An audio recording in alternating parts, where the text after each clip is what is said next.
নিয়মিত হোমিওপ্যাথি বিষয়ক কন্টেন্ট পেতে হোমিও স্টাডির সাথে থাকুন।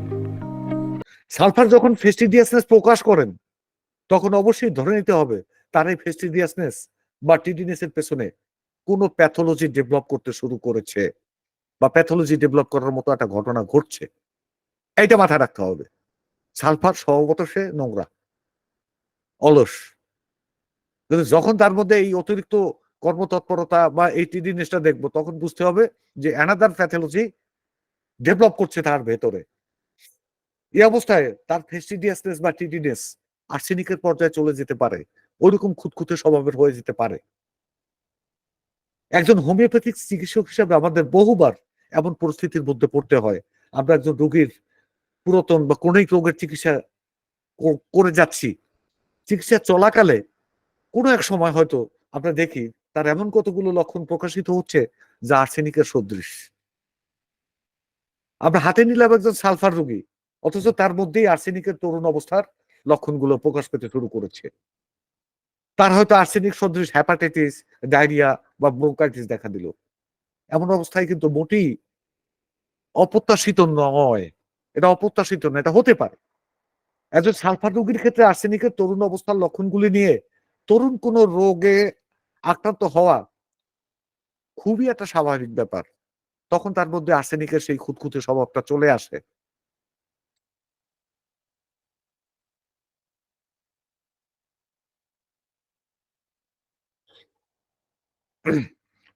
একজন অগোছালো ক্রনিক সালফারের রোগী কোনো সময় তরুণ কোনো রোগে আক্রান্ত হলে আর্সেনিকের লক্ষণ প্রকাশ করতে পারেন। তখন তাকে আর্সেনিক দিয়ে চিকিৎসা করা হয়, তিনি চমৎকারভাবে সুস্থ হয়ে যাবেন। তাহলে আমরা কি বুঝলাম? একজন কনস্টিটিউশনাল সালফার রোগীর তরুণ রোগের চিকিৎসায় আর্সেনিক প্রযোজ্য হতে পারে এবং প্রায়ই আমরা তা প্রযোজ্য হতে দেখি। সুতরাং সালফার ও আর্সেনিক এই ওষুধ দুটি একটি আরেকটির কমপ্লিমেন্ট রিমেডি হিসেবে ভীষণ কার্যকারিতা দেখায়। ২ মেরুর ২ বাসিন্দা, ২ ভবনের ২ বাসিন্দা। কিন্তু সালফারের ওই ধরনের রোগী যিনি অলস, যিনি অপরিচ্ছন্ন, যার মধ্যে পরিচ্ছন্নতা বোধ নাই, দার্শনিক টাইপের, উনি আর্সেনিক মানে তরুণ কোনো রোগের আক্রমণে আর্সেনিক সদৃশ খুঁতখুঁতে স্বভাব প্রকাশ করতে পারেন এবং তখন তার জন্য ওষুধ আর্সেনিক দিতে হবে। আর্সেনিক তাকে সুস্থও করবে। সো ম্যাচিওরমেডিকা গুলোতে বলা আছে সালফার এবং এই আর্সেনিক একটা আরেকটার পরিপূরক ওষুধ। পরিপূরক ওষুধের তালিকা দেখলেও আমরা এটা পাবো। একইভাবে অ্যাকোনাইট এবং নাক্স ভূমিকাও সালফারের চমৎকার কমপ্লিমেন্টারি রিমেডি হিসেবে আসে। আমরা নাক্স ভূমিকা ও আর্সেনিকের মধ্যে অনেকগুলো লক্ষণের বেশ মিল খুঁজে পাই। সালফারের কমপ্লিমেন্টারি আর্সেনিক, আবার আর্সেনিকেরও খুব ভালো একটি কমপ্লিমেন্টারি রিমেডি হলো সালফার। একটা প্রশ্নের মুখোমুখি আমাকে প্রায় হতে হয়। অনেক নতুন হোমিওপ্যাথিক চিকিৎসক বা অনেক ডাক্তার আমাকে ফোন করে জিজ্ঞেস করেন। কোন রোগীর কোন ক্রনিক অবস্থার চিকিৎসা চলাকালে যদি তিনি তরুণ কোন রোগে আক্রান্ত হন, ওই সময় যদি নতুন কোন ওষুধের লক্ষণ প্রকাশ পায়, তাহলে করণীয় কি? আমরা একটা পেলাম যে এরকম যে কমপ্লিমেন্টারি হিসাবে ইউজ করা যেতে পারে। এক্ষেত্রে আমার মত হলো আমরা যদি জানি আগের থেকে যে ওষুধটি দিয়ে আমরা রোগীর পুরাতন কোন রোগের চিকিৎসা করে আসছি, পরবর্তী সময়ে চিকিৎসা চলাকালে অনুমিত নতুন ওষুধটি চিকিৎসা করে আসছে এবং নতুন লক্ষণ আসছে। তখন একটা ওষুধ আমরা আবার নতুন লক্ষণের নতুন ওষুধ নির্বাচিত হলো। ১ম দেওয়া ওষুধের কমপ্লিমেন্টারি ওষুধ হিসেবে যদি আগে থেকে স্বীকৃত থাকে যে আমরা জানি যে এটার কমপ্লিমেন্টারি হিসেবে এটা আসতে পারে। তবে এই স্বীকৃতি এবং সঙ্গে নতুন কমপ্লিমেন্টারি ওষুধের ২-৩ টি প্রধান শক্তিশালী লক্ষণ বিদ্যমান আছে কিনা তা পর্যবেক্ষণ করব। যদি তার থাকে তাহলে অবশ্যই কমপ্লিমেন্টারি ওষুধটি প্রয়োগ করা যেতে পারে। তাহলে কি এই কমপ্লিমেন্টারি ওষুধই পূর্ববর্তী ওষুধের সমস্ত ক্রিয়া সম্পন্ন করে দিতে পারে? এরকম প্রমাণ আছে। অসংখ্য প্রমাণ আছে। হোমিওপ্যাথিতে প্রচুর ওষুধ আছে যা একটি আরেকটির সঙ্গে পরস্পর কমপ্লিমেন্টারি হিসেবে কাজ করে। আমরা আমাদের এই বিষয়গুলো সম্পর্কে জানতে হবে। আবার এমন কিছু ওষুধ আছে যা একটির পরে অপরটি ভালো ফল দেয়। এগুলো ঠিক কমপ্লিমেন্টারি রিমেডি না, এবং সচরাচর এভাবে ব্যবহার করার ক্ষেত্রেও আসে না। আমরা এগুলোকে বরং ভালো অনুসরণকারী ওষুধ বলতে পারি। ইংরেজিতে যাকে বলি আমরা ফলোইং রেমেডি। যেমন আমি অনেক সময় লিখি যে টিউবারকুলিনাম ফলোড বাই অমুক ওষুধ। অনেক সময় লিখি যে হ্যাঁ টিউবারকুলিনাম দিয়ে দিই, আমার ডায়েরিতে লেখা থাকে ফলোড বাই অমুক, সেটা পরে আবার আমি এপ্লাই করি। এখানে যে ডাক্তার সুজিত বাবু টাবু এরা আছেন, এরা হয়তো প্রেসক্রিপশন দেখেছেন আমার। তার মানে এইটার পর কাজ করবে, বিষয় সেটা না। হ্যাঁ, এইটার পর এই ওষুধটা লাগতে পারে, মানে কখনো কখনো মানে ফলোইং রিমেডি হিসেবে আসতে পারে। কমপ্লিমেন্টারি হিসেবে ধরবো ওই ওষুধগুলোকে যেগুলো প্রায়ই একটির পর আরেকটি ব্যবহার করা অপরিহার্য হয়ে পড়ে। এখানে আরেকটা বিষয় বলা জরুরি আমি মনে করি, হোমিওপ্যাথিতে পরস্পর শত্রু সম্পর্কযুক্ত ওষুধও আছে। এই ধরনের ওষুধ ব্যবহারের বিধান কি, এমন প্রশ্নের মুখোমুখিও হতে হয়। আমি ব্যক্তিগতভাবে মনে করি বা আমার অভিজ্ঞতা হলো বেশিরভাগ সময় শত্রুতাপূর্ণ সম্পর্কযুক্ত ওষুধগুলো রোগ লক্ষণের মধ্যে যথেষ্ট মিল থাকে। যেমন দেখেন আপনার কস্টিকাম আর কি কস্টিকামের ফসফরাস।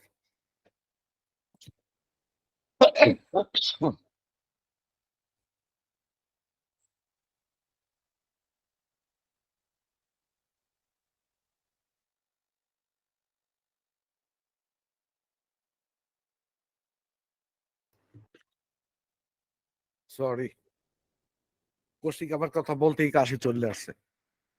একটু অপেক্ষা করেন, একটু পানি খেয়ে নেব।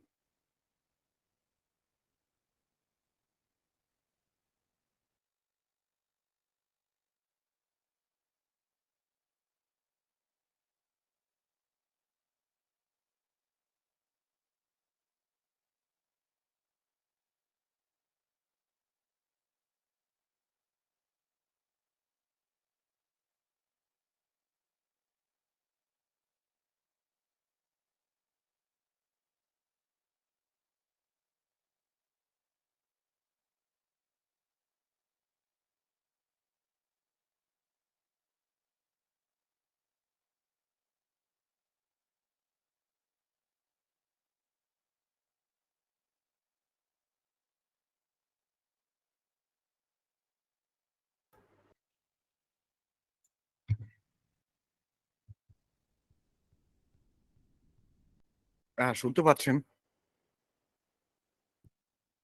জি স্যার।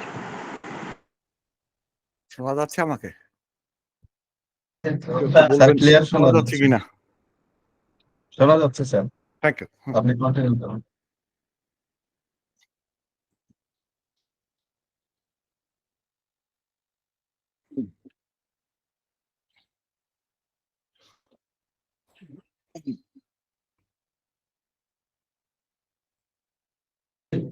স্যার এই মুহূর্তে শুনতে পাচ্ছি আমরা না। বলছিলাম কোষ্ঠিকামের কথা। কোষ্ঠিকামের অনেক লক্ষণ দেখবেন যে ফসফরাসের সঙ্গে মিলে যাচ্ছে। এটা আমরা প্রায়ই দেখি। তো এখন দেখা যায় যে বেশিরভাগ সময় শত্রু সম্পন্ন সম্পর্কযুক্ত ওষুধগুলোর রোগ লক্ষণগুলোর যথেষ্ট মিল থাকে। আমরা যখন একজন রোগীর ক্ষেত্রে মানে ওই রোগীর ক্ষেত্রে আমরা দ্বিধাগ্রস্ত হয়ে যাই। রোগী কি কোষ্ঠিকামের অধীন নাকি ফসফরাসের অধীন? তখন আমাদের আরো বেশি সময় নেওয়া দরকার। আর যদি এমন হয় আমি রোগীকে ওষুধ হিসাবে কোষ্ঠিকাম দিয়ে ফেলেছি, কিন্তু কোষ্ঠিকাম রোগীর ক্ষেত্রে আদৌ কোনো কাজ করেনি। এখন আমার কাছে মনে হলো রোগী আসলে ফসফরাসের অধীন ছিল। এক্ষেত্রে আমাকে আরো বেশি সাবধানতার সঙ্গে নিশ্চিত হতে হবে রোগী প্রকৃত অর্থেই ফসফরাসের অধীনে ছিলেন। আমি ভুল করে কোষ্ঠিকাম ব্যবস্থা দিয়েছি এবং কোষ্ঠিকাম ওই রোগীতে কোনোই প্রতিক্রিয়া সৃষ্টি করেনি। এই পরিস্থিতিতে আমি ওই রোগীর জন্য নতুন করে ফসফরাস ব্যবস্থা দেব। তাও যথাসম্ভব কিছুকাল পরে। কেননা কোষ্ঠিকাম ও ফসফরাস ওষুধ দুটির মধ্যে পারস্পরিক শত্রুতাপূর্ণ সম্পর্ক। কিন্তু যদি এমন হয় ওই রোগীতে কোষ্ঠিকাম কিছুটা কাজ করেছে, অর্থাৎ কম হলেও কিছু প্রতিক্রিয়া সৃষ্টি করতে সক্ষম হয়েছে, কিন্তু এখন আর কাজ করছে না, এখন আমার মনে হচ্ছে রোগী ফসফরাসের অধীন এবং লক্ষণগুলো ফসফরাসের। দেখুন এমনটা হতেই পারে না। কম হলেও ওই রোগীতে কোষ্ঠিকাম প্রতিক্রিয়া সৃষ্টি করেছে। এর মানে হলো রোগী কোষ্ঠিকামেরই অধীন। তবে অন্য কোনো মায়োজেনেটিক প্রতিবন্ধকতা বা রোগীর জীবনযাপন প্রণালীর মধ্যে কোনো ত্রুটি বা ইত্যাদি কোনো কারণে, উত্তেজক কোনো কারণে কোষ্ঠিকাম আর কাজ করছে না। একটা ব্যারিয়ার সৃষ্টি হয়ে আছে, প্রতিবন্ধকতার সৃষ্টি হয়েছে। আমাদের সেটা তোলার চেষ্টা করতে হবে। এক্ষেত্রে কোনো অবস্থাতেই কোষ্ঠিকামের পরে ফসফরাসের ভাবনা মাথায় নেওয়া যাবে না। বরং রোগীর মায়োজেনেটিক বা অন্য কোনো প্রতিবন্ধকতার জায়গাটি আমাদের খুঁজে বের করতে হবে। আবার যদি এমন হয় কোষ্ঠিকাম কিছু কাজ করে আর করছে না, ফসফরাসের লক্ষণও পাওয়া যাচ্ছে না, তাহলে আপনাকে এ দুটি ওষুধ বাদ দিয়ে তৃতীয় কোনো ওষুধের সন্ধান করতে হবে। ওষুধ নির্বাচন সঠিক হয়নি। আমরা বলেছি প্রচন্ড গরম কাতর ওষুধগুলোর মধ্যে সালফার অন্যতম। তবে কোনো সময় সালফার প্রচন্ড শীতকাতরতা প্রকাশ করতে পারে। প্রচন্ড শীতকাতরতা প্রকাশ করতে পারে। প্রচন্ড গরম কাতর আবার প্রচন্ড শীতকাতরতা প্রকাশ করতে পারে। আমরা সালফারের শীতকাতর যেসব রোগী পাই, লক্ষ্য করলে দেখবেন তাদের পেছনে একটা ইতিহাস থাকে। তাহলে কি শীতকাতর হতে হলে তার পেছনে একটা হিস্ট্রি থাকতে হবে, একটা ব্যাকগ্রাউন্ড থাকতে হবে। এখন সেই ব্যাকগ্রাউন্ডটা কি? এই ইতিহাসটা কি? চর্মপীড়া অবদমিত হওয়ার ইতিহাস। সালফারের চর্মপীড়া অবদমিত হওয়ার পর থেকেই তিনি শীতকাতরতা প্রকাশ করতে থাকেন ধীরে। একসময় তিনি ভীষণ শীতকাতর হয়ে পড়েন। গোসলের প্রতি তার মারাত্মক অনীহা দেখা দেয়। সব সালফার কিন্তু গোসলকে এড়াইয়ে চলে না। যে সালফারের রোগী বিশেষ করে চর্মপীড়া অবদমিত হয়েছে, তারা গোসলকে এড়িয়ে চলতে চায়। তিনি অত্যন্ত নোংরা হয়ে যান। আমি ব্যক্তিগতভাবে মনে করি গরম কাতর সালফার না, শীতকাতর সালফারই মূলত সোরার প্রতিনিধিত্ব করে। সালফার যখন শীতকাতর তখন সে সোরার লেডিংটার মধ্যে আছে উনি। গরম কাতর সালফার সোরার প্রতিনিধিত্ব করেন না। সালফার ও সোডিনাম দুটি ওষুধই সোরা মায়াজমকে লিড করে।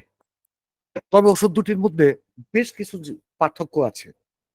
সোরা যখন মায়াজম রূপে বিস্তৃত হয়ে কোন রোগীতে অধিষ্ঠিত হয়, তখন সালফারের চেয়ে সোরিনামই বেশি সদৃশ থাকে। দেখেন মায়াজমেটিক অবস্থায় সোরিনামটাই বেশি প্রযোজ্য হয়। কিন্তু মায়াজম হল তো বংশ পরম্পরায় চলে আসতে হবে। তারপর এটার মধ্যে আবার দুটো দিক আছে, আমরা সামনে আলোচনা করব।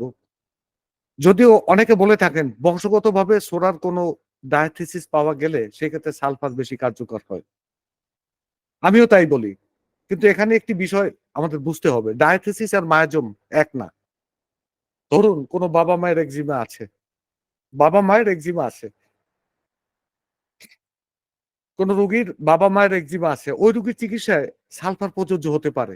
এমনকি তিনি সোরার অধীন নাও হতে পারেন। মনে রাখতে হবে একজিমা মাত্রই মায়োজেনেটিক সোরা নয়। বাবা-মায়ের একজিমার ইতিহাসকে আমরা প্রাথমিকভাবে সোরিক ডায়াথিসিস ধরে নিতে পারি। তো ওরকম অবস্থা হতে পারে। আচ্ছা।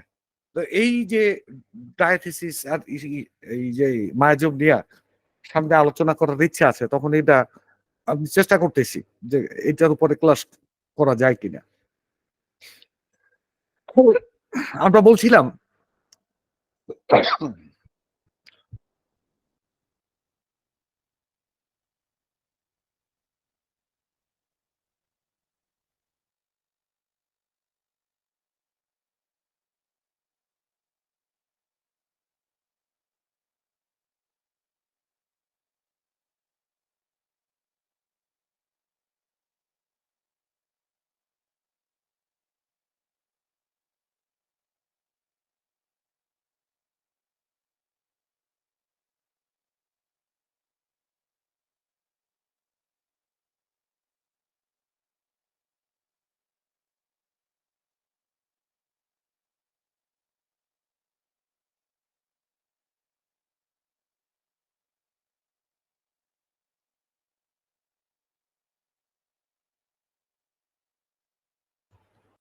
সরি আবার কাশি এসেছিল। আচ্ছা যাই হোক, চর্মরোগ মানেই সোরা না। আপনার সোডা হলো সেটা মাইজোমেটিক সোডা না, এটা আমাদের বুঝতে হবে।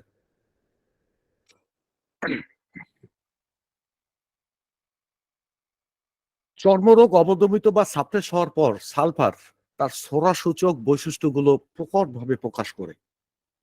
তখন তিনি শীতকাতর হয়ে পড়েন। তার গোসল করার প্রতি অনীহা, অনিচ্ছা এসে যায়। মলমূত্র সহ সব ধরনের স্রাব দুর্গন্ধযুক্ত হয়। শিশু মলত্যাগ করার পর তাকে বারবার ধোয়ানো হলেও শরীর থেকে দুর্গন্ধ যায় না। সালফারের সব বয়সের রোগীর কান থেকে নির্গত স্রাবে তার অন্যান্য স্রাবের মতোই মারাত্মক দুর্গন্ধ থাকে। সালফারের রোগী নিজেই স্বীকার করেন তার পায়খানা থেকে অসম্ভব গন্ধ হয়। তিনি নিজে তা সহ্য করতে পারেন না। সরিনামের শিশুর মূত্র প্রচন্ড দুর্গন্ধযুক্ত। তবে সালফারের সঙ্গে পার্থক্য হলো সরিনাম শিশুকে বারবার ধোয়ানোর পর তার শরীর থেকে গন্ধ দূর হলেও তাকে দেখতে নোংরা মনে হয়। এখানে একটা বেসিক পার্থক্য, মূল একটা পার্থক্যের জায়গা, যে ধোয়ানোর পরে গন্ধটা হয়তো বা গেল, কিন্তু গন্ধটা গেলেও তাকে দেখতে মনে হয় যেন ময়লা লেগেই আছে, ভীষণ নোংরা মনে হয়। মনে হয় ভালোভাবে ধোয়ানোর পরও তার শরীরের ময়লা যেন লেগেই আছে।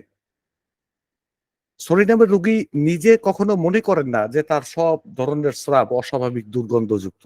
সে নিজে কিন্তু দুর্গন্ধযুক্ত এটা মনে করেন না। সরিনামের সমস্যাটা হলো এইখানে। সরিনাম রোগীতে সবসময় এমন অবস্থা থাকে, তিনি প্রতিটি পর্যায়ে সোরাসূচক লক্ষণসমূহ প্রকাশ করেন। আমরা সরিনাম ও চর্মপীড়া অবদমিত হওয়ার বিষয়টি জোরালোভাবে পাই। সরিনামের চর্মপীড়া চাপা পড়লে তার মধ্যে স্ক্রোফিউলা দোষটি প্রকট আকারে দেখা দেয়। কারণে অকারণে তার সর্দি, ঠান্ডা লাগতে থাকে। ঘন ঘন তার লসিকা গ্রন্থিগুলো টনসিল প্রদাহ ইত্যাদি দেখা দেয়। একটু লক্ষ্য করলে দেখবেন সালফারে স্ক্রোফুলার দোষটি কম বেশি সবসময় বিদ্যমান থাকে। আর সরিনাম কি, স্কিন ডিজিজ চাপা পড়লে তখন স্ক্রোফুলার দিকে ধাবিত হয়। আর সালফার স্ক্রোফুলার দোষটা কম বেশি সবসময় বিদ্যমান থাকে, অর্থাৎ সারফেজে থাকে। বলে রাখা ভালো, সিফিলিনামের চর্মপীড়া চাপা পড়ে গেলে শিগগিরই তা সিরোসোরিক অবস্থার দিকে চলে যায় এবং সেই সিরোসোরিক কন্ডিশনটা তৈরি করে,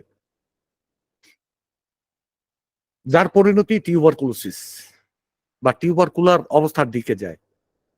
আবার এই অবস্থার সঙ্গে অতি শক্তিশালী, মানে খুব খুব শক্তিশালী সাইকোসিসের যদি মিলন ঘটে, তাহলে রোগী প্রধাবিত হয় কোথায়? লেপ্রোসির দিকে, কুষ্ঠরোগের দিকে বা লেপ্রোসি মায়াজমের দিকে।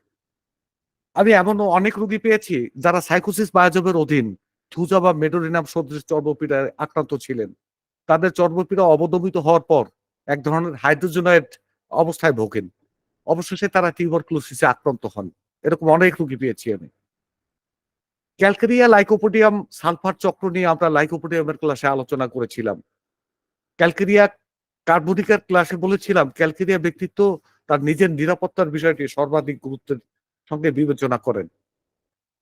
তার চাই বৈশ্বিক নিরাপত্তা এবং জীবনযাপনের ক্ষেত্রে স্থিতিশীলতা। ক্যালকেরিয়া তার নিরাপত্তার ক্ষেত্রে সবার আগে ভাবেন তার বসবাস করার জন্য নিরাপদ বাড়ি চাই, আবার বাড়ির নিরাপত্তার জন্য চারপাশে সারাউন্ডিং ওয়াল চাই। এরপরে তিনি ভাবেন তার পরিবারের সদস্যরা তার সঙ্গে থাকবেন, ঠিক আছে, কারণ পরিবারের সদস্যদের তার দরকার, একসঙ্গে থাকবেন। এবং তিনি তার পরিবারের সদস্যদের ভালো স্বাস্থ্যের বিষয়েও বিবেচনায় রাখেন। এটাও একটা তার জন্য একটা সিকিউরিটি ইস্যু। ক্যালকিনের মূল ফোকাসটি হলো ক্যালকিনের ব্যক্তিত্ব তার বৈশ্বিক নিরাপত্তার বিষয়টি সর্বাধিক গুরুত্ব দিয়ে বিবেচনা করেন। বসবাসের জন্য নিরাপদ বাড়ি, সুন্দর পারিবারিক বন্ধন, নিজের সহ পরিবারের সদস্যদের সুস্বাস্থ্য তার মননে অগ্রাধিকার পায়। এসব আসলে মানুষের প্রথম এবং প্রধানতম চাওয়া। ক্যালকেরিয়া তার এই প্রধানতম অভাবগুলো পূরণের জন্য সক্রিয়ভাবে চেষ্টা করে দেয়। একজন ক্যালকেরিয়া ব্যক্তিত্ব যখন তার এই প্রধানতম চাহিদাগুলো পূরণ করতে সক্ষম হন, তখন তিনি শান্ত হন। কিন্তু বহুলাংশে তিনি স্বস্তিতে থাকেন। তবে তার এই স্বস্তি স্থায়ী হয় না। এরপরে তার মধ্যে নতুন চাহিদা আবার জাগ্রত হয়। এই পরিস্থিতিতে তিনি ভাবতে শুরু করেন তার সুন্দর বাড়ি আছে, নিরাপদ ঘর আছে, তার স্বজনেরা আছেন। এখন তার সুনাম অর্জনের প্রয়োজন। প্রয়োজন অহমের। ওই যে সালফারের যে অহমের কথা আমরা একটু আগে বললাম। এক ধরনের অহংবোধ দেখা দেয় তার মধ্যে। তিনি নিজের বিশেষ একটা ভাবমূর্তি গড়ে তুলতে আগ্রহী হয়ে পড়েন। তিনি মনে করেন সমাজের গুরুত্বপূর্ণ একটা কিছু একটা কিছু হতেই হবে তাকে, একটা কেউকেটা হতে চান এক কথায়। সামাজিকভাবে আলাদা একটা স্বীকৃতি পেতে চান। এই যে পেতে চান যে একটা কেউকেটা হতে চান, এই ২ টার মধ্যে ২ টা জিনিস, হ্যাঁ? সালফার লাইকোপোডিয়াম এরকম একটা মানে একটা কন্ট্রাডিক্টরি কন্ডিশন এ চলতে থাকে। তিনি যেন তার কমিউনিটিতে, সমাজে একজন গুণার মানুষ হতে পারেন, এই বাসনা তাকে পেয়ে বসে। এই যে লাইকোপোডিয়ামের চিন্তা তার মধ্যে চলে আসে। এই অবস্থা থেকে একসময় তিনি বেশ আত্মগর্বিত হয়ে উঠতে শুরু করেন। নিজেকে বিশাল একটা কিছু ভাবা, নিজেকে নিজের একটা ভালো ভাবমূর্তি থাকা তার জন্য অপরিহার্য হয়ে পড়ে। এটাও এক ধরনের চাহিদা। ক্যালকেরিয়া ব্যক্তিত্বের প্রধানতম চাহিদা পূরণের খুব পরের ধাপে এই চাহিদাগুলো সৃষ্টি হয়।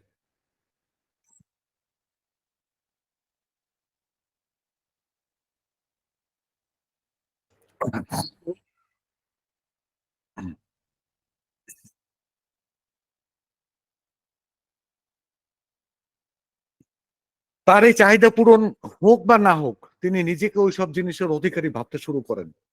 মানুষের এই ধরনের মনোবৃত্তি সমূহের প্রতিনিধিত্ব করে সালফার। আর এ কারণেই সালফার ব্যক্তিত্ব একসময় বেশ অহংকারী হয়ে ওঠেন। একজন ক্যালকেরিয়া ব্যক্তিত্ব যিনি পরিপূর্ণভাবে ক্যালকেরিয়া অবস্থায় রয়েছেন, পরবর্তী ধাপে তিনি সালফার সদৃশ হয়ে উঠতে পারেন। একজন ক্যালকেরিয়া সালফারে মানে মাইগ্রেট হতে পারে, কনভার্টেড হতে পারে। ক্যালকেরিয়ায় ক্যালকেরিয়ার যে উপরে বর্ণিত অবস্থা থেকে যিনি নিজের উন্নতির দিকে মনোনিবেশ করবেন, বিশেষ করে তার সামাজিক অবস্থান গুরুত্ব বাড়ানোর দিকে অতি আগ্রহী হবেন, তিনি এই প্রক্রিয়ায় ক্রমশ সালফারে উপনীত হয়ে যান। তার উচ্চাকাঙ্ক্ষাকে বাস্তবে রূপ দিতে তাকে বেশ শ্রম দিতে হয়। ক্যালকেরিয়া নিজের স্থিতিশীল স্বভাবের জন্য গতিশীলতাকে এড়িয়ে চলে, পুরনো অবস্থাকে আঁকড়ে ধরে রাখেন। তাদের মধ্যে যিনি এই অবস্থা থেকে সরে দাঁড়িয়ে পুরনোকে আঁকড়ে পুরনোকে আঁকড়ে না ধরে নতুন কিছু করার জন্য সুনির্দিষ্টভাবে এগুতে চেষ্টা করেন, তিনি এই চক্রের পরবর্তী ধাপ অর্থাৎ সালফারের সদৃশ হয়ে ওঠেন। লাইকোপোডিয়াম ঠিক ওই অবস্থাটির ক্ষেত্রে প্রযোজ্য। এটি তখনকার ওষুধ যখন ক্যালকেরিয়া থেকে সালফারে পৌঁছানোর জন্য ক্যালকেরিয়ার স্থিতিশীল অবস্থা থেকে মুক্ত হয়ে সালফার নামক গন্তব্যে পৌঁছানোর জন্য একটা গতিশীলতা দেখা দেয়। অধিকারীর সালফার হয়ে ওঠার আগ মুহূর্ত পর্যন্ত যে ঐকান্তিক প্রচেষ্টা বা লড়াই চলতে থাকে, এমন একটি অবস্থা যখন বিশেষ ওই ব্যক্তির এই লড়াইয়ের মাঠ ছাড়তে পারেন না, অন্য কিছু ভাবতে পারেন না, দেন ইজ লাইকোপোডিয়াম। সালফার ও সোডিনাম প্রধান দুটি অ্যান্টিসোডিক ওষুধের মধ্যে নিবিড় পার্থক্যের আরো জায়গা আছে। আমরা যদি একটু গভীরভাবে চিন্তা করি তাহলে বুঝতে পারি একজন মানুষ, তার একটি শরীর আছে, তার শরীরের আকার আয়তন আছে। এর মানে মানুষের শারীরিক মানে শরীর কাঠামোটির বিশ্লেষণে আমাদের ফিজিক্স বা পদার্থবিজ্ঞানের বিভিন্ন বিষয়ের উপর নির্ভর করতে হয়, যেহেতু আকার আয়তন দৈর্ঘ্য প্রস্থ ওজন বেদ ইত্যাদি আছে। আবার আমরা জানি মানুষের প্রাণ আছে, আছে জৈবিক প্রবৃত্তি সমূহ, মানবদেহের ভেতরে বাইরে নানাবিধ জৈবিক কর্মকাণ্ড সংগঠিত হওয়া স্বাভাবিক। সুতরাং জীববৈজ্ঞানিক শৃঙ্খলা বিশৃঙ্খলাগুলোকে বাদ দিয়ে মানুষ ও মানবদেহ সম্পর্কে আলোচনা সম্ভব না। এরপর আসে আরেকটি গুরুত্বপূর্ণ বিষয়, মানুষের প্রতিটি কর্মকাণ্ডের সঙ্গে তার শরীরের অভ্যন্তরে বিভিন্ন রাসায়নিক ক্ষরণ ও এর বিক্রিয়ার কথাও আমাদের অজানা নয়। আমাদের দেহ অভ্যন্তরে বিভিন্ন হরমোন হরমোনাল গ্রন্থি থেকে নিঃসৃত বিভিন্ন হরমোন শরীর ও মনকে সুস্থ বা অসুস্থ রাখার প্রধান নিয়ামক। আমি মনে করি সোরা মায়াজেবটি যদি কারো মধ্যে এই যে প্রধান নিয়ামক কি, এই যে বিজ্ঞানের যে প্রধান ৩ টা শাখা, যেই আমি বলছি যে ফিজিক্স, কেমিস্ট্রি এবং বায়োলজি, এই ৩ টা আমাদের ভাবতে হবে সমানভাবে। আমি মনে করি সোরা মায়াজেবটি যদি কারো মধ্যে জীববৈজ্ঞানিক বিপর্যয় ঘটায়, মানে বায়োলজিক্যাল বিপর্যয় ঘটায়, তবে সেই ক্ষেত্রে সরিনামের অগ্রাধিকার থাকবে। আর যদি বিপর্যয়টি জৈব রাসায়নিক পর্যায়ে আবদ্ধ থাকে তাহলে তার জন্য প্রধান প্রতিকার আসবে সালফার। এই যে তিনটা প্রধান শাস্ত্র, জীববিজ্ঞান, রসায়ন বিজ্ঞান, পদার্থবিজ্ঞান, এই তিনটি বিষয়ে সম্মিলিতভাবে স্থূল মানবদেহকে পরিচালিত হতে সহায়তা করে। এগুলো সম্মিলিত কর্মকাণ্ড আবার প্রভাবিত করে ওয়াকাল্ট বা অদৃশ্য সত্তাকে, যেটা আমরা আমাদের ভাইটালিটি বা জীবনী শক্তি বলি। আপনি দেখেন এই কথাগুলো কোথাও নাই। এটা আমি আমার নিজের থেকে, আমার চিন্তা থেকে সংযুক্ত করা। অর্থাৎ আমাদের মানসিক এবং আবেগীয় বিষয়গুলো এটা ওয়াকাল্ট। তাহলে কি ওই যে তিনটা বিজ্ঞানের সমন্বয় এটা আসতেছে। তাহলে কি আমরা সোডিয়াম সালফারের পার্থক্য বলতে গিয়ে বললাম যে জীববৈজ্ঞানিক বিপর্যয় যখন ঘটে মানব শরীরের অভ্যন্তরে, দেহের ভেতরে বা বাইরে, ঠিক আছে, তখন সেই ক্ষেত্রে সোডিয়াম। আর যদি রাসায়নিক, বিশেষ করে জৈব রাসায়নিক কোনো বিকৃতি যদি ঘটে, সেটা হলো সালফার। এই সোরার দুইটা অবস্থা, অর্থাৎ ডিপের সালফার মানে সোরাটা যেটা মানুষের জীব হিসাবে, প্রাণী হিসাবে মানুষের বিকৃতি ঘটায় ফেলাইছে, সেখানে আপনি সোডিয়ামের বিকল্প চিন্তা করতে পারবেন না। সালফার হলো রাসায়নিক বিক্রিয়া বা বিকৃতিগুলোর জন্য। সোডিয়ামের ক্লাসে আমরা আলোচনা করেছিলাম, সোডিয়ামের একটি গুরুত্বপূর্ণ বৈশিষ্ট্য হচ্ছে ডিকম্পোজিশন বা পচনশীলতা। আমরা সালফারের মধ্যে পচনশীলতা বা পচনশীল অবস্থাটা পাই। দুটি ওষুধই বিভিন্ন নিঃসরণ ও স্রাবে ভীষণ দুর্গন্ধ থাকে। তবে এই দুইয়ের পচনশীলতা দুর্গন্ধের মধ্যে রাত দিন তফাৎ বা বড় ধরনের পার্থক্য আছে। ব্যক্তিগতভাবে আমি মনে করি সোডিয়াম ওষুধটি সালফারের তুলনায় অনেক বেশি বায়োলজিক্যাল বা জীববৈজ্ঞানিক স্তরে কর্মক্ষমতা মানে দেখায়। সোডিয়ামের পচনশীলতা রোগীর শরীরবৃত্তীয় পর্যায় থেকে প্রকাশ পায়, যদিও এর সূত্রপাত হয় মানসিক স্তরে। আর এ কারণেই সোডিয়ামের সব ধরনের নিঃসরণ স্রাব থেকে বেশিরভাগ সময়, যেহেতু শরীর থেকে শুরু হয়, তো বেশিরভাগ সময় মৃত প্রাণীর পচা গন্ধ, অর্থাৎ মাংস পচা গন্ধ বের হয়। তবে সোডিয়ামের কোনো কোনো অবস্থায় স্রাব থেকে পচা ডিমের গন্ধও হয়। ডিম পচে গেলে তাতে হাইড্রোজেন সালফাইড বা H2S নামক যৌগের উপস্থিতি থাকে। এই যৌগটি সালফারের সঙ্গে অন্য উপাদানের বিক্রিয়ার ফলে এই গন্ধটা হয়। না, সালফারের সঙ্গে অন্য উপাদানের বিক্রিয়ায় এই যৌগটি তৈরি হয় এবং এটার থেকে ঐরকম গন্ধ হয়। কোন স্রাব থেকে হাইড্রোজেন সালফাইডের গন্ধ আসা বা পচা ডিমের গন্ধ আসা হোমিওপ্যাথিক ওষুধ সালফারের সঙ্গে সাদৃশ্যপূর্ণ দেখায় কিন্তু। পচা ডিমের গন্ধ দ্যাট মিনস সালফার। একটা ক্ষেত্র বাদে, সেটা আমি পরে বলছি। তরুণ অবস্থায় সোডিয়াম রোগীর ক্ষেত্রে এমন হতে পারে। মনে রাখতে হবে সোরা ধাতের রোগীর ক্রনিক অবস্থায় সালফার কার্যকর হয় না। সোরা ধাতের রোগীর ক্রনিক অবস্থায় সালফার কার্যকর হয় না। এই কারণে বলে সালফার ব্যর্থ হইলে সোডিয়ামটা দাও। তার মানে ক্ষেত্রটি সোডিয়ামের। সোডিয়াম যেহেতু মানবদেহ থেকে সংগৃহীত উপাদান দিয়ে তৈরি, সেহেতু ওষুধটির অধীন রোগীর বিভিন্ন স্রাব থেকে পচা মাংসের গন্ধ বেরোনোটা স্বাভাবিক। এই এতক্ষণ যে বলছি এটা কিন্তু আমার ব্যক্তিগত, আপনারা আবার এটাতে মানে ধরে নিয়েন না, একটু চিন্তা করবেন। সোডিয়ামের পচন হয় সেল বা কৌশিক পর্যায় থেকে, কোষ থেকে। অপরদিকে সালফারের দুর্গন্ধটা কেমন, মূলত রাসায়নিক পর্যায়ে থাকে। মানব শরীরে বিভিন্ন অন্তঃক্ষরা গ্রন্থি থেকে নিঃসরিত স্রাব একটির সঙ্গে অপরটির বা একাধিকের বিক্রিয়ার ফলে সৃষ্টি হয় সালফারের দুর্গন্ধটা। সুতরাং আমরা এ ধারণা রাখতে পারি মানব দেহে সালফারের কর্মকাণ্ড প্রধানত রাসায়নিক পর্যায় পর্যন্ত আবদ্ধ থাকে, বিশেষ করে যতক্ষণ পর্যন্ত অন্য কোনো মায়াজম সালফার সদৃশ সোনা মায়াজমের সঙ্গে একাত্তা হয়ে জটিলতা সৃষ্টি না করে। এই জায়গাটা খুব খটকা, এটা আমার ওপিনিয়ন তো, খটকা। এই ধরনের কথা পড়া হয়নি, অনেকের বুঝতে কষ্ট হবে। এই কথাগুলো আমি বারবার বলবো, বিভিন্ন রেফারেন্সে বলবো, তাহলে বুঝবেন। আর যদি গ্রহণযোগ্য না হয় আমাকে লাল কার্ড দেখাই দেবে। সালফার কনস্টিটিউশনের মধ্যে বিশেষ একটা ধরন আছে। এই ধরনের ব্যক্তির গুরুত্বপূর্ণ একটি দিক হলো তিনি রাতে বারবার ঘুম থেকে জেগে যান। তিনি একটানা দীর্ঘ সময় ঘুমোতে পারেন না। তার ঘুম ক্যাটস্ন্যাপ। ক্যাটস্ন্যাপ মানে বিড়ালের, যে বিড়াল খাওয়া দাওয়ার পর একটু ঝিমুনি দেয়, আবার জাগে, আবার একটু পর আবার ঘুমায়।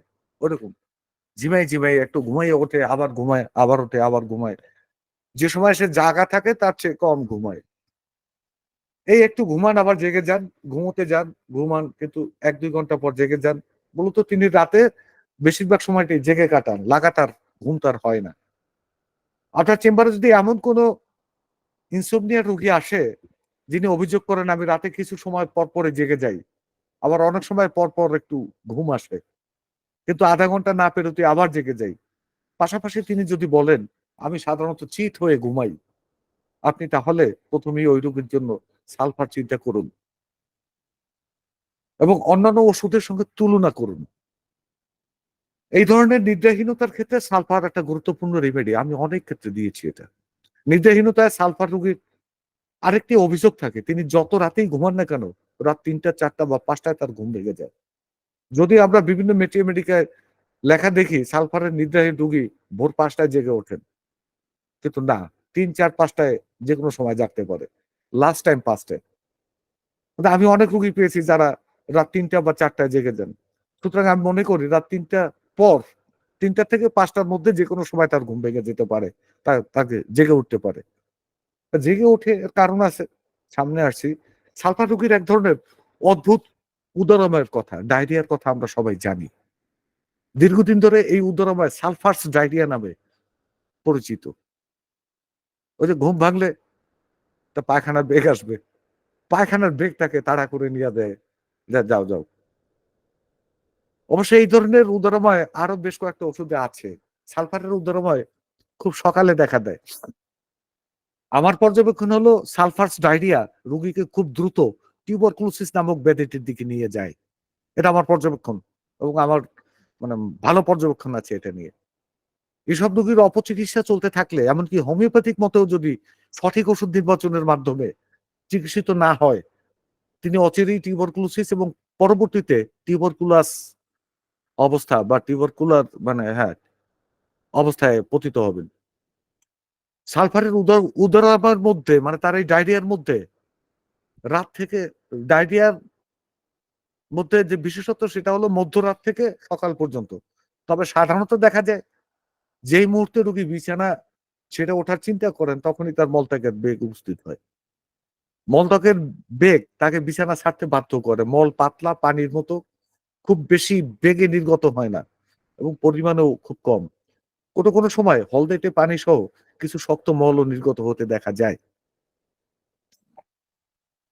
খুব সকালে পাতলা মল ত্যাগের পর পরবর্তী দিন সকাল পর্যন্ত তিনি মোটামুটি ভালো থাকেন।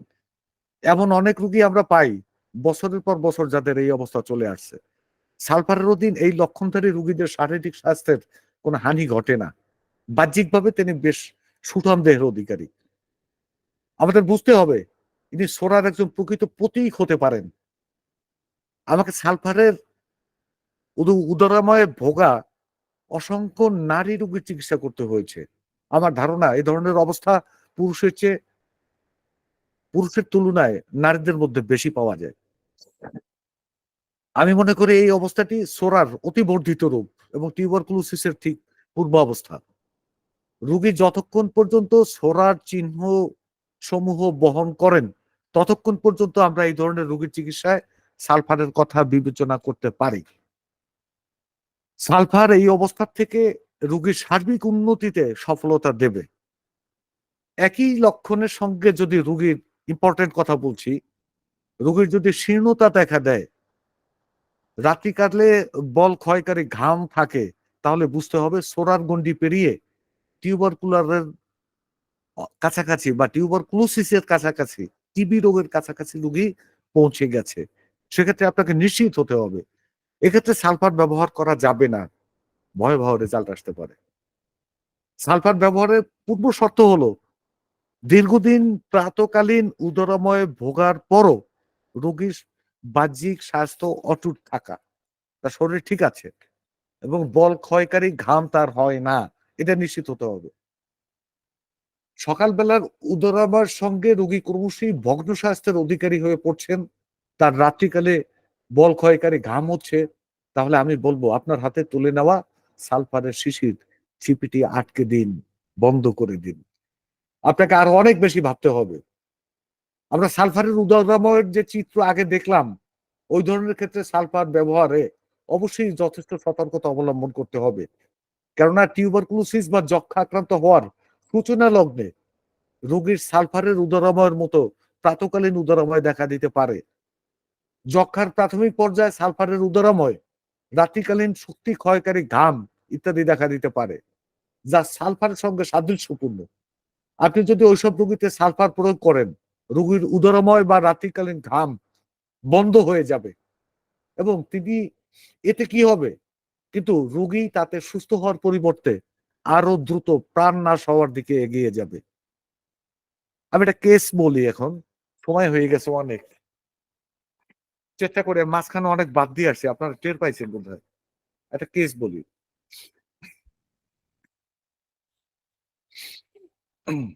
শহীদ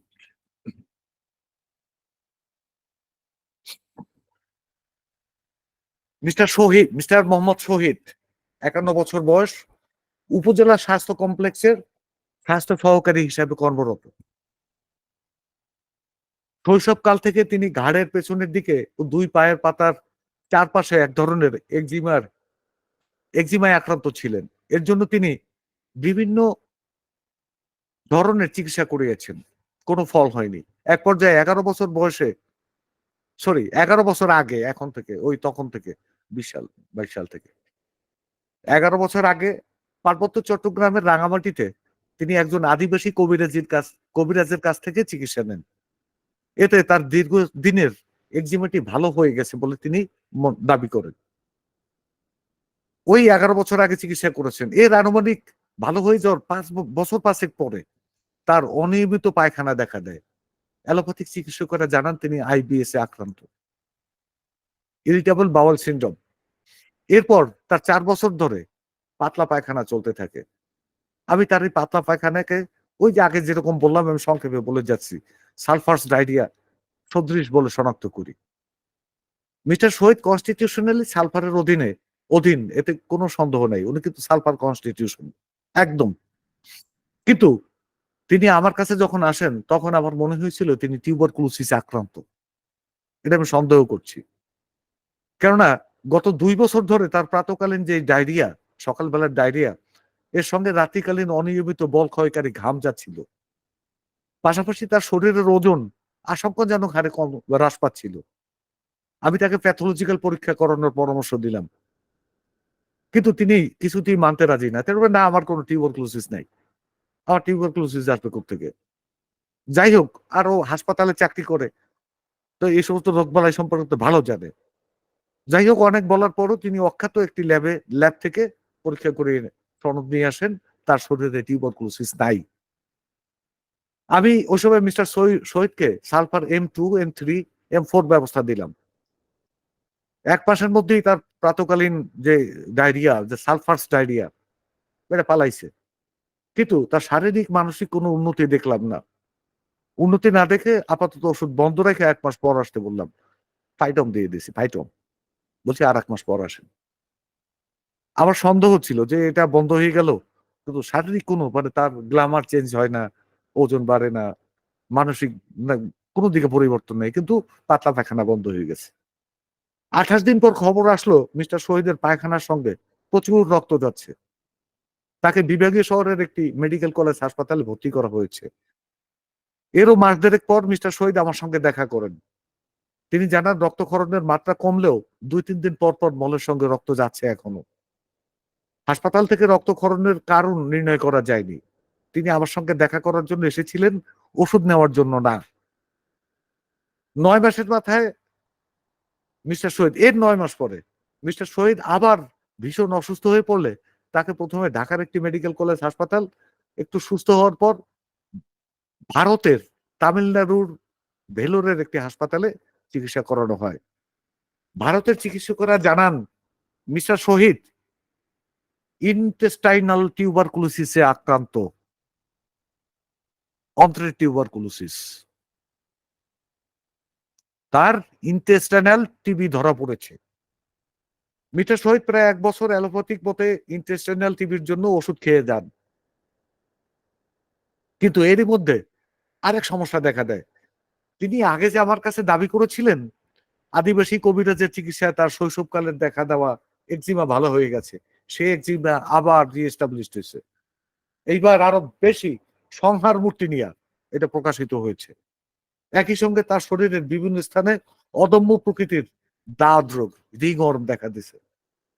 2020 সালের মার্চ মাসে তিনি আমার কাছে আসেন তার ওই একজিমার চিকিৎসার জন্য। এতদিনে মিস্টার শহীদের উপলব্ধি হয়েছে কবিরাজের চিকিৎসায় তার একজিমাটি অবদমিত হয়েছিল বা চাপা পড়ে গিয়েছিল। আমি মিস্টার শহীদের জন্য ব্যবস্থা দিয়েছিলাম টিওয়ারকুলিনাম বভিনাম 1M, শক্তি পরিবর্তন রীতিতে 1 ঘন্টা পর পর একই দিনে 3 বার। 28 দিন পর শহীদ আবার এলেন। তিনি জানালেন ওষুধ শুরু করার পরের দিন থেকে তার সমস্ত চর্মপীড়ার চুলকানি বাড়তে থাকে। 6 দিন তিনি চুলকানোর জন্য ঘুমোতে পারেননি। এরপর থেকে দাঁতগুলো কমতে শুরু করে, কিন্তু পুরনো একজিমার কোনো পরিবর্তন নাই। এবার তাকে ব্যবস্থা দিলাম sulphur M5, M6, M7। Mister শহীদের সমস্যাগুলো সেরে উঠতে থাকলো। তার শারীরিক স্বাস্থ্যের পরিবর্তন আসলো। সবচেয়ে বড় ব্যাপার হলো কয়েক বছর ধরে রাতে তার ভালো ঘুম হতো না। ওই যে সালফারের মধ্যে একটু পর পরই ঘুম ভেঙে যেত। তার ঘুমের সমস্যাও সেরে গেল। এক ঘুমে তার রাত পার হয়ে যায়। এভাবে সালফার M18 পর্যন্ত দেওয়া হয় মিস্টার শহীদকে। তার একজিমা, রিংওয়ার্ম, ইনসোমনিয়া সহ বেশ কিছু জটিলতা, আরো যে জটিলতা ছিল এটা সুন্দরভাবে সলভ করে দিয়েছে সালফার। তো এখন দেখেন মিস্টার শহীদের কেসটিতে শিক্ষণীয় বিষয়টা কি?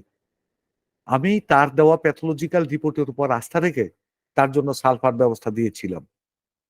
একজন হোমিওপ্যাথিক চিকিৎসক হিসেবে এটা আমার কোনো বিচারেই ঠিক হয়নি। কোনো প্যাথোলজিক্যাল রিপোর্ট না। চিকিৎসক হিসেবে আমার মূল্যায়ন ছিল মিস্টার শহীদ টিউবারকুলোসিস আক্রান্ত।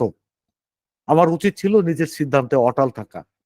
তাহলে তাকে হয়তো এতটা কষ্ট বা ভোগান্তির শিকার হতে হতো না, এবং প্রাথমিকভাবে আমিও একটু মন খারাপ করতাম না যে রোগীটা সুস্থ করতে পারলাম না, চলে গেল একটা ভুলের জন্য।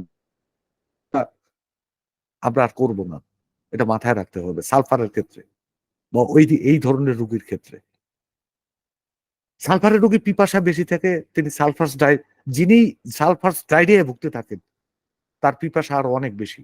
তিনি অনেক বেশি পানি পান করেন, অনেক কম খাদ্য গ্রহণ করেন।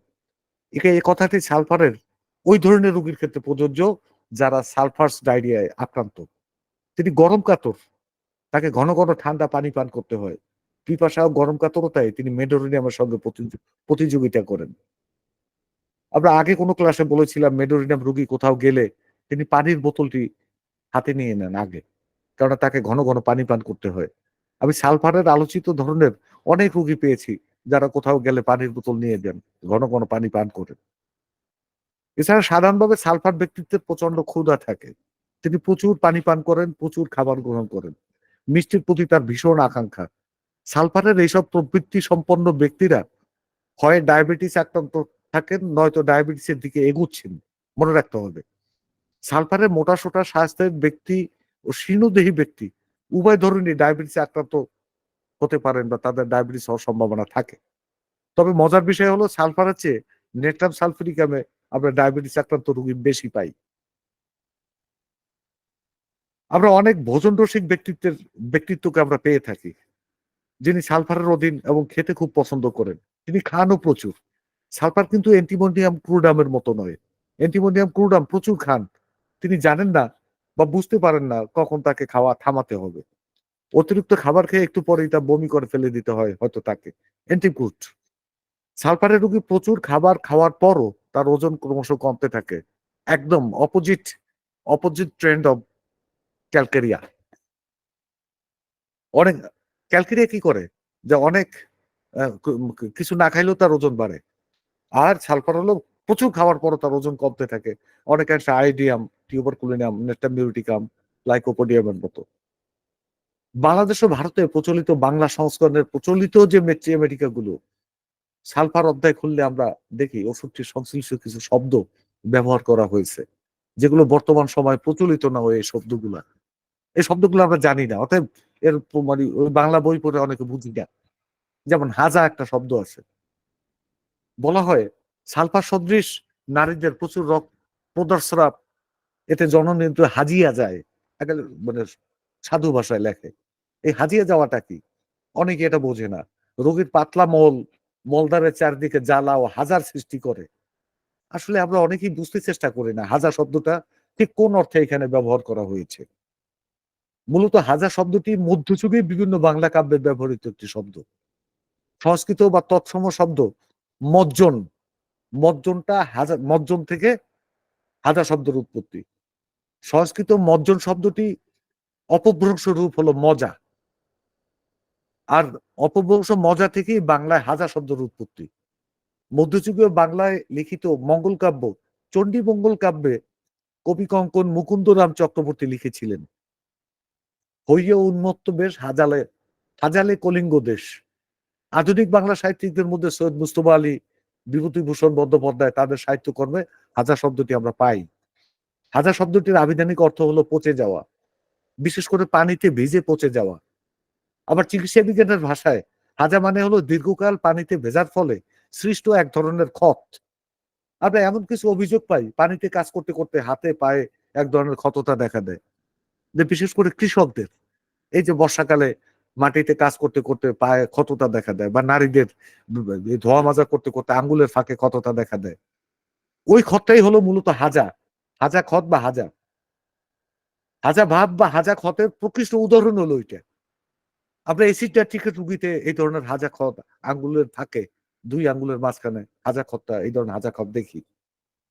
ডাক্তার জেমস টাইলার কেন্ট লিখেছেন, সালফার জ্ঞাপক নারীদের জননেন্দ্রিয়ের কোথাও যদি এক ফোঁটা স্রাব লেগে থাকে তাহলে তাতে জ্বালা করে, এমনকি মুছে ফেলার পরও।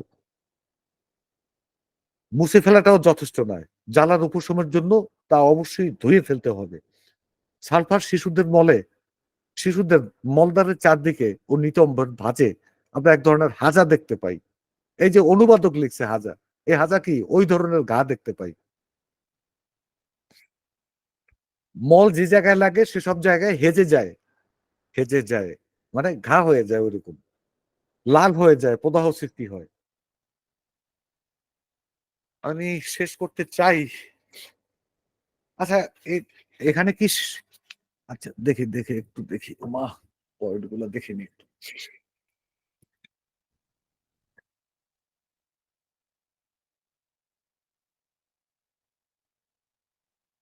এখানে কি ছেড়ে দেব? একটা দুইটা পয়েন্ট আছে। আমরা অনেক সময় পার করেছি, যদি দ্বিতীয় পর্ব করা যায় তাহলে মনে হয় না শেষ না করা যাবে। দ্বিতীয় পর্ব করবো না আমি। আচ্ছা আচ্ছা, আমি তাহলে আমি আমি শেষ করছি একটু অল্পটি। জি স্যার, জি স্যার, শেষ করেন। সালফারের রোমান্টিজম। কোন ব্যক্তি যদি আপনার কাছে চিকিৎসার জন্য আসেন এবং তার পরিবারের লোকজন যদি আপনাকে তথ্য দেন সম্প্রতি প্রেমের সম্পর্কে বিচ্ছেদ ঘটার পর তিনি ক্রমান্বয়ে অসুস্থ হয়ে পড়ছেন, তাহলে আর যাই হোক আপনার বিবেচনা থেকে সালফার নামক ওষুধটি আগেই বাদ রাখুন। কারণ সালফার রোমান্টিজমে খুব একটা প্রভাবিত হয় না। সুতরাং সম্পর্কের বিচ্ছেদে সালফার ওষুধ হিসেবে বিবেচিত হতে পারে না। কিন্তু কেন? আপনি যদি একজন সালফার ব্যক্তিত্বের মানসিকতার দিকে মনোযোগী হন তাহলে দেখবেন তিনি সবসময় নিজের জন্য নিমগ্ন থাকেন। সুতরাং সম্পর্কের ভাঙনে তিনি খুব কম বিচলিত হন। তিনি বরং আরেকটি সম্পর্ক গড়ে তোলায় মনোনিবেশ করেন এবং নতুন একটি সম্পর্কে জড়িয়েও যান। তাকে এমনটাই করতে হয়, কারণ sulphur has a strong sex drive and sexual arts. রোমান্টিকতার চেয়ে সালফারকে আধ্যাত্মিকতা অনেক বেশি আকর্ষণ করে। আধ্যাত্মিকতা তার জীবনের বিশাল একটি অংশ জুড়ে বিস্তৃত হয়। আমরা ওই পূজার কেসটা দেখেছিলাম, সে কিন্তু আধ্যাত্মিকতার লাইনে চলে গেছে ওইটুক বয়সে, আর সেই শৈব হয়ে গেছে, রুদ্রাক্ষের মালা, এটা সেটা সবকিছু সে আধ্যাত্মিকতার মধ্যে ডুবে ডুবে যাওয়ার চেষ্টা করছে। সম্ভব হলে তিনি কোনো আধ্যাত্মিক গুরুর সান্নিধ্যে যান, যাকে তিনি বিশ্বাস করেন। তিনি তার গুরুর সব বিধিনিষেধ মান্য করেন। আর এই ক্ষেত্রে যদি তিনি কখনো মনে করেন যে গুরু যা বলছে তা ঠিক না, বা তিনি কোনোভাবে প্রতারিত হচ্ছেন, তাহলে এখানে একটা বিপর্যয় দেখা দেয়। সালফার একদম বিধ্বস্ত হয়ে পড়ে। যেটা রোমান্টিকতার ক্ষেত্রে হওয়ার কথা সেটা হয় আধ্যাত্মিকতার ক্ষেত্রে। তিনি মনে করেন তিনি এবং তার জীবন পরিপূর্ণভাবে বিনাশ হয়ে গেছে। এই অবস্থায় সালফার ব্যক্তিত্ব আত্মহত্যা করার পর্যায়ে চলে যেতে পারেন। কিন্তু রোমান্টিক সম্পর্কের বিচ্ছেদে তিনি কখনো এমন পর্যায়ে পৌঁছান না। সালফারের অধীন নারীর রোমান্টিক ভাবনা একই রকমের। আমি আগেই বলেছি, যদিও পুরুষের ক্ষেত্রে সালফার বেশি প্রযোজ্য হয়, তবু এইসব মানসিক ও আবেগীয় বিভিন্ন লক্ষণ বিদ্যমান থাকলে নারী পুরুষ উভয়ের জন্যই সালফার প্রযোজ্য। সালফারের কিছু কি নোটস আমরা পাই। আমি মনে করি ব্যবস্থাপত্রে সালফার লিখতে হলে এই কি নোটস গুলো দারুণ সহায়ক। যেমন বেলা 11টায় রোগ লক্ষণগুলো বৃদ্ধিপ্রাপ্ত হওয়া, মস্তক বা মাথা থেকে রোগের সূচনা হওয়া, মানে ঊর্ধ্বদেশ থেকে রোগের সূচনা হওয়া, বিশেষ করে মস্তক শীর্ষ বা ভার্টেক্স থেকে জ্বালাকর মাথা ব্যথা, সপ্তাহান্তর মাথা ব্যথা ছুটির দিনে, যেদিন কোনো কাজ থাকে না। মানে সপ্তাহান্তর বলতে যে সপ্তাহে প্রত্যেকটা মানুষই একদিন ছুটি পায়, যেদিন কাজ থাকে না সেদিন তার মাথা ব্যথা হবে। তিনি যেদিন বিশ্রামে থাকেন সেদিন তার মাথা ব্যথা হয়। কারো যদি ডায়াবেটিস থাকে, তিনি যদি এমন অভিযোগ করেন, দেখেন আমি যেদিন বিশ্রামে থাকি এবং একটু বেশি ঘুমাই, ওই দিনই আমার মাথা ব্যথা হয়, তাহলে নিশ্চিত ধরে নেবেন তিনি সালফারের অধীন। অতিরিক্ত ঘুম সালফার ব্যক্তিত্বকে অসুস্থ করে তোলে, তার মাথা ব্যথা হয়। কেউ যদি এমন অভিযোগ করে, তার মস্তক শীর্ষে জ্বালাকর ব্যথা, একই সঙ্গে তার পায়ের তলায় ভীষণ জ্বালা। পায়ের তলার জ্বালা এতই বেশি, তিনি খালি পায়ে ঠান্ডা মেঝেতে হাঁটেন। শীতকালে প্রচন্ড শীতে একাধিক লেপ বা কম্বল ব্যবহার করলেও তিনি পা দুটো বাইরে রাখতে বাধ্য হন। তাহলে তিনি নিশ্চিত থাকুন এটি সালফার। এখানে একটা কথা আছে, মেট্রিওমেডিকা গুলোতে আপনার বাংলা মেট্রিওমেডিকা গুলোতে পাইবেন মস্তক মস্তকে মাথায় এবং পায়ের তলায় জ্বালা। কথাটা ভুল। আবার শুনে না, এই কথাটা ভুল। তাহলে কি, মাথা ব্যথা থাকবে, ব্যথাটার অনুভূতি থাকবে জ্বালাকর ব্যথা, একই সঙ্গে পায়ের তলায় জ্বালা, দেন সালফার।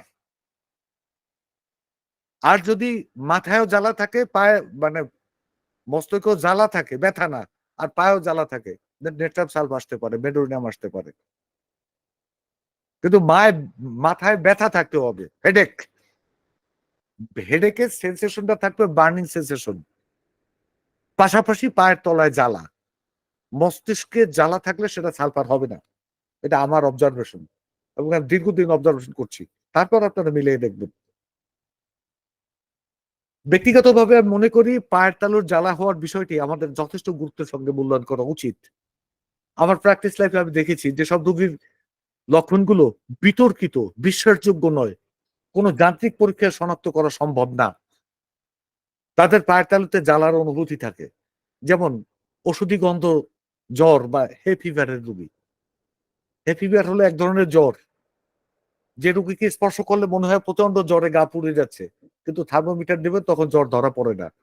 আমরা pulsatilla, sulphur, arsenic iodatum, phosphoric acid, lycopodium, natrum sulphuricum, medorrhinum, calcarea carbonica, calcarea fluorica সহ বিভিন্ন ওষুধের মধ্যে এই ওষুধি গন্ধ জ্বরটা পেয়ে থাকে।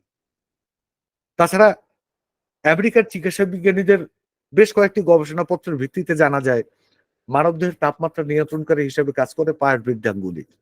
মজার ব্যাপার হলো, সালফার, পরসেটিলা, মেডোরিনামের অধীন রোগী তাদের পায়ের পাতা নির্দিষ্ট সময় পর্যন্ত বাইরে রাখেন, আবার ঢেকে দেন, প্রয়োজনে আবার বের করেন। আমি মনে করি দেহের তাপমাত্রা নিয়ন্ত্রণের রাখার জন্যই তারা এমনটা করতে বাধ্য হন। ধন্যবাদ সকলকে, ধন্যবাদ। সবাই ভালো থাকবেন।